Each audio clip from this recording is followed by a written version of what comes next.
ஆறுமுக பெருமானுடைய அவதாரங்கள் ஒவ்வொன்றும் ஒரு சிறப்புடையது. முருகனது வித்தியாசமான காட்சிகளை இந்த வீடியோல பார்க்கலாம். சங்கு சக்கர முருகன். திருமால் தான் சங்கு சக்கரத்துடன் காட்சி தருவார்.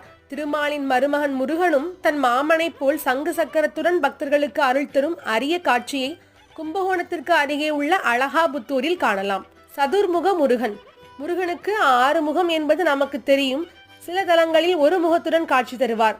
ஆனால் சதுர்முக முருகனாக 4 முகத்துடன் சின்னாளப்பட்டி, திண்டுக்கல் தலங்களில் காணலாம். சேவல் ஏந்திய முருகன். கோவை அருகே உள்ள செஞ்சேரி மலையில் முருகன் சேவல் கொடிக்கு பதிலாக சேவலையே ஏந்தியுள்ளார். முருகன் கிளி ஏந்திய காட்சியை கனககிரியில் உள்ள முருகன் கோவிலில் காணலாம். வில்லுடன் முருகன். திருவிடைக்களி, வில்லுமையான்பட்டு, சாயக்காடு, விலநகர், அனந்தமங்கலம், திருமயிலாடி ஆகிய ஊர்களில் முருகன் ஒரு கையில் வில்லுடனும் மற்றொரு கையில் வேலுடனும் காட்சி தருகிறார்.